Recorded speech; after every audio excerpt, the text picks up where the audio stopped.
Oi. Bom, boa tarde a todas e a todos. O meu trabalho, ele talvez seja um pouco, dê uma destoada do que a gente está, do que a gente está conversando até agora, mas, enfim, acho uma oportunidade muito bacana de trazer aqui para vocês um pouco da minha pesquisa, né? Eu sou do CAT, no momento sou doutorando da Unesp, né? E esse trabalho, ele é um dos resultados da minha dissertação de mestrado, né? Eu pesquisei questões de ativismo dentro da arte tecnológica e científica, né? Principalmente aplicadas à música eletrônica e à arte sonora. E esse trabalho, né, esse texto que eu trouxe hoje, ele é um dos resultados no sentido de que eu falo de dois processos que eu pesquisei, né, de um hack lab que se chama Ginepunk e de uma artista que se chama Ryan Hammond. Bom, a gente vai discutir, então, uma intersecção que existe entre arte, tecnologia, ativismo e código aberto. Vou trazer algumas epistemologias, alguns referenciais teóricos que eu acredito que sejam pertinentes, né, para a gente conversar sobre isso. Dentre definições do que é código aberto, né, do que a gente entende por cultura hacker, e também questões como performatividade, né, etc. E esse conceito da Donna Haraway de Toluceno, que foi um conceito que ela trouxe aí tem 3 anos, 4 no máximo, né? Que traz questões parecidas com as outras que os referenciais aí que eu vou trazer apresentam, né? E, enfim, vamos começar então. Bom,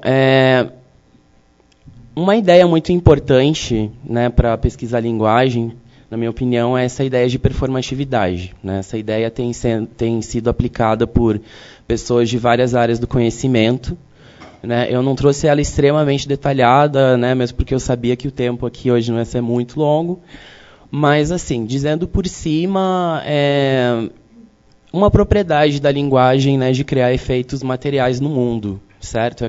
É uma ideia de que a linguagem ela comporta uma série de operações, né?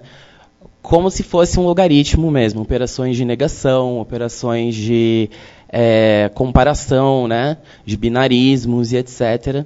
E como essas coisas são importantes para se darem processos culturais, aí, né? Que tem a ver com questões sociais e da ciência e da tecnologia, inclusive.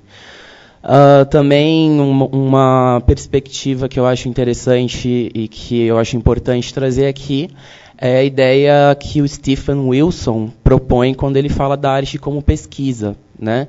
E como ela foi importante, é importante, inclusive para laboratórios, né? E coisas do universo da tecnologia e da ciência se desenvolverem.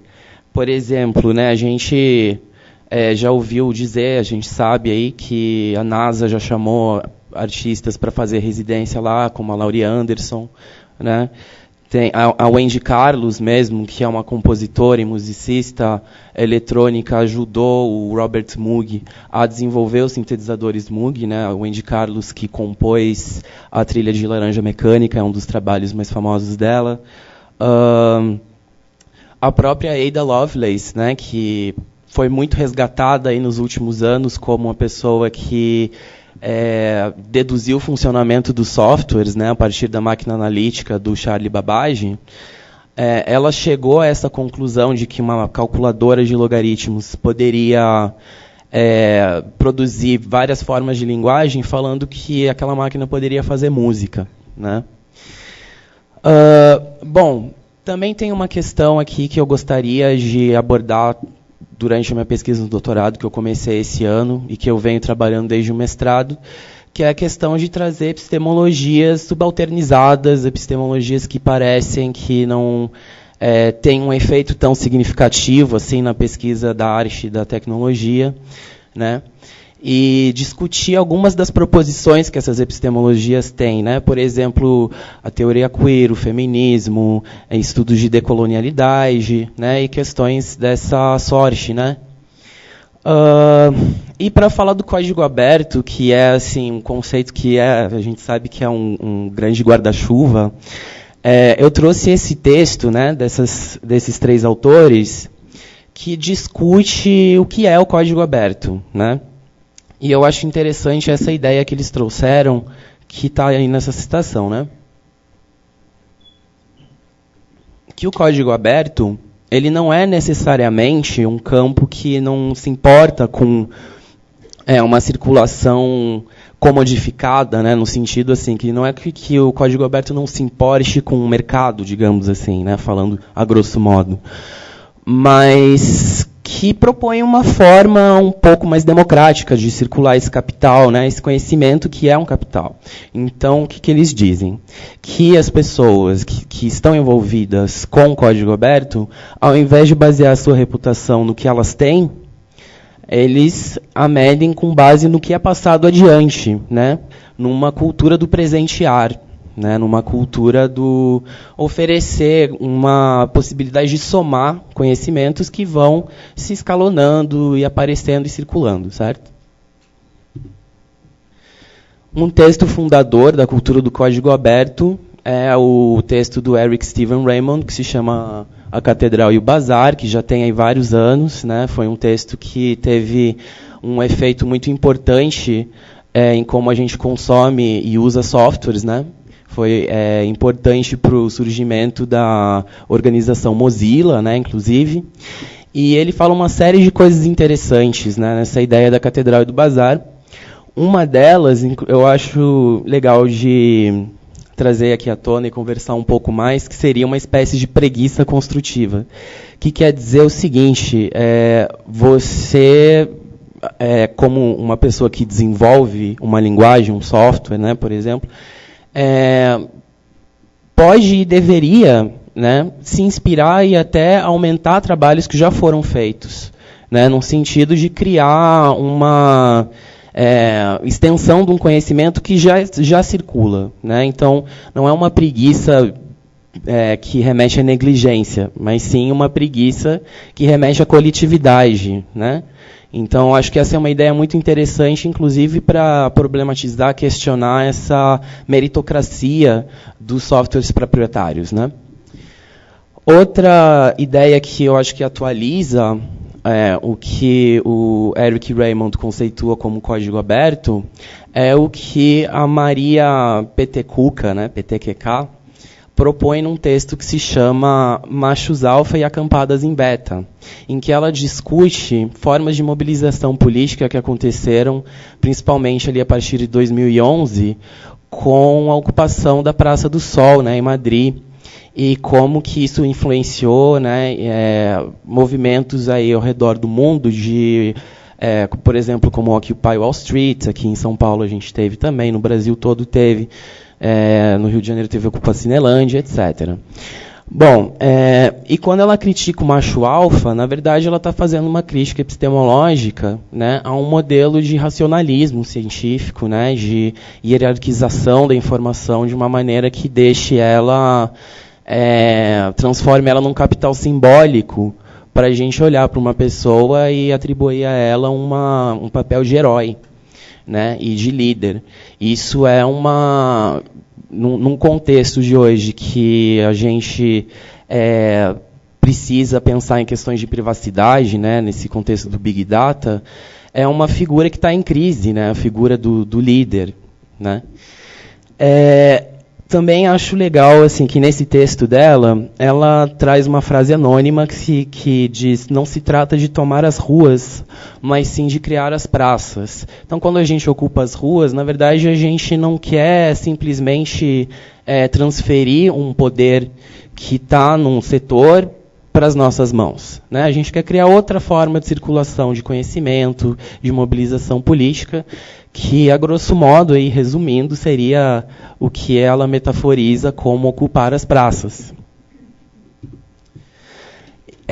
Bom, esse conceito, ele também, assim, eu trouxe ele muito resumido, porque ele é bastante complexo, eu sabia que a apresentação aqui ia ser rápida, então eu trouxe alguns pontos principais dele. Bom, a Donna Haraway, a gente conhece ela principalmente pelo Manifesto Ciborgue, né? Foi o texto dela, o trabalho que mais ficou famoso.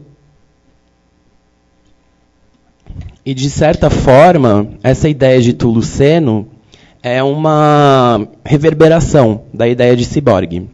Porque o ciborgue ele seria uma... Falta 5 minutos. Seria uma pessoa, um ser, né, que tem várias espécies concorrendo dentro de si e tem uma interação com a tecnologia, né? O Tuluceno também faz isso, né? No sentido de que ela pede para a gente prestar atenção de que nós somos muitas espécies dentro de uma e assim por diante, né? Tem um texto da Ursula Le Guin, essa escritora de ficção científica, que serve para ela fazer essa quebra da figura do herói com a figura da pessoa que carrega coisas, né? Mas eu não vou me ater muito mais, porque eu gostaria de falar desses processos artísticos, né, que eu acho que vão ser interessantes de conversar aqui com vocês, e que são, enfim, importantes aí para essa fala que está sendo feita agora. Um deles se chama Open Source Gender Codes, né, que é um projeto de uma artista que está elaborando hormônios, né, fazendo hormônios de laboratório e flexibilizando eles para o uso pela comunidade trans e queer, né, e dessa forma fazer uma crítica à patologização das identidades trans, que é uma pauta que está sendo muito comentado hoje em dia, né, justamente porque o que é a patologia é disforia de gênero, né, é você não estar à vontade com um corpo, né, que, enfim, a sua subjetividade habita, né, e essa discussão, né, de poder se hormonizar com mais autonomia é uma coisa que a Ryan Hammond traz, né. Eu trouxe um vídeo rapidinho, eu também acho que vou extrapolar os 20 minutos, né? A gente tinha aquilo de 15 ou 20. Eu talvez extrapole um minutinho só, que eu gostaria de passar um vídeo rápido da Ryan Hammond falando desse trabalho.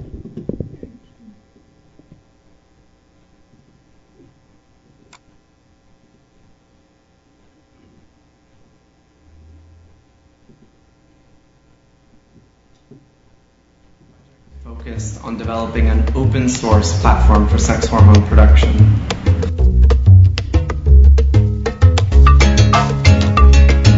Sex hormones like testosterone and estrogen are used in a number of ways to augment the normal functioning of the human body. Birth control pills, the day after pill, and hormone replacement therapy are just a few examples. I'm interested in making these gender codes more accessible to queer and trans people. So I started this project last year looking into methods of producing hormones with microbes.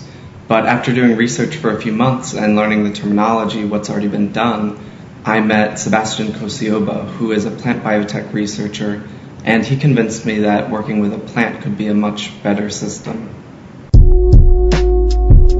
The development of a transgenic plant that could allow lay people to grow sex hormones would not only call into question the cultural and institutional frameworks that govern queer and trans bodies, it would also challenge the current system of pharmaceutical production and privatized healthcare. Bom, eu acho que deu já para ter uma boa ideia, né? O sistema de saúde nos Estados Unidos é privatizado, né? Então, para uma pessoa ter acesso ao tratamento hormonal, ela precisa passar por um entrave econômico muito forte, né? Então, no contexto dele, esse trabalho é muito importante, né? Bom.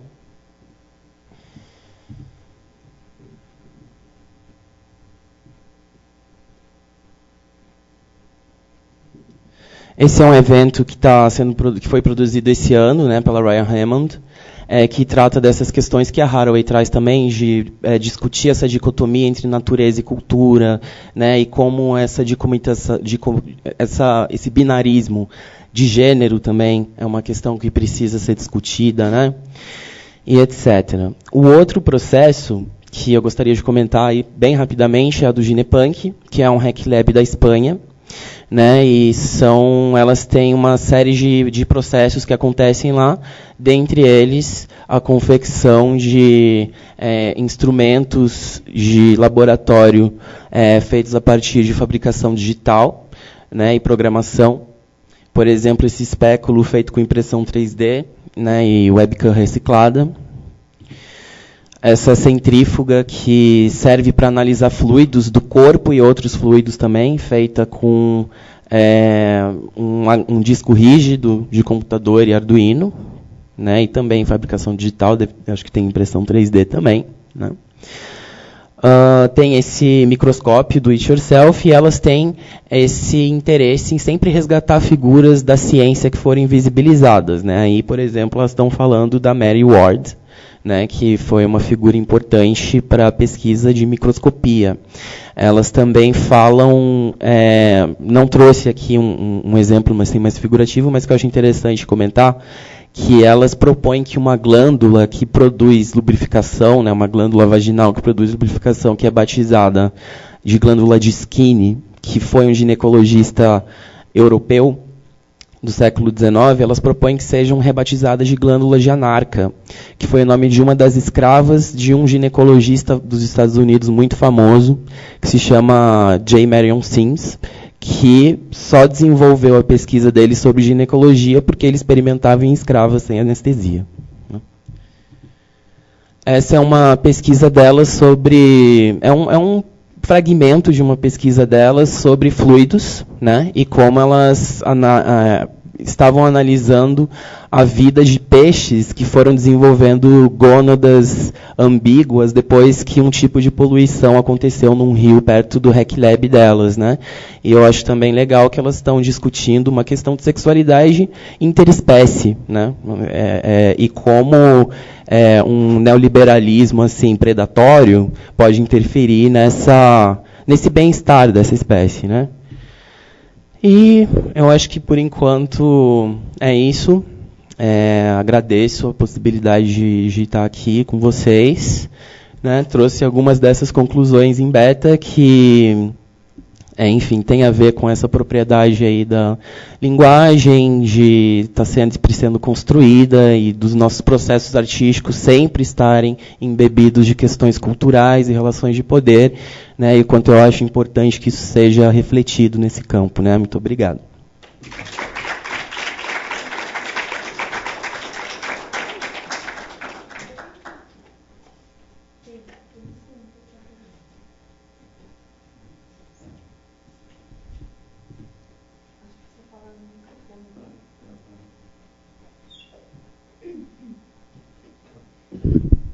Olá, tudo bem? Eu sou o Clayton, do Realidades, e parabéns pela pesquisa. E eu ia te perguntar que tem muito a ver com o que você está falando com o trabalho do Paul Beatriz Preciado.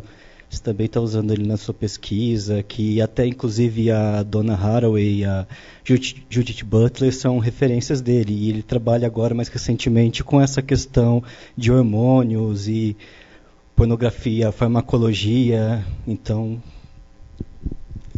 legal. Então, o Paul Preciado, eu uso ele, né, como um referencial na minha pesquisa, né?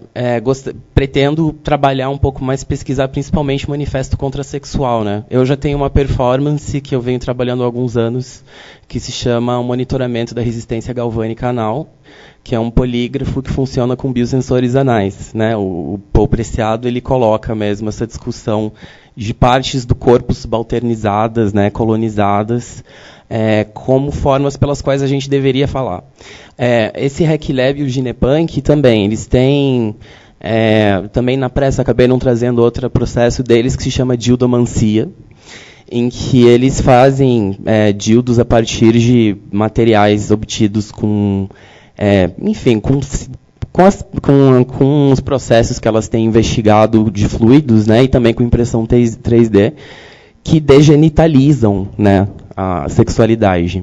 A Paula Pink participa desse grupo, também já trabalhou com a Annie Sprinkle, né, que foi uma figura, que é uma figura muito importante do pós-pornô, né, e que tem um trabalho também que é muito interessante, que chama Ecosexual, que ela também degenitaliza a sexualidade e aumenta, né, a sexualidade humana por convívio com a natureza, né, inclusive propondo aí umas quedas de paradigma, por exemplo, parar de pensar em termos de mãe natureza, como se a natureza fosse uma provedora, e mais em amante natureza, né, que é uma entidade que precisa de empatia e cuidado como qualquer outra, né. Obrigado.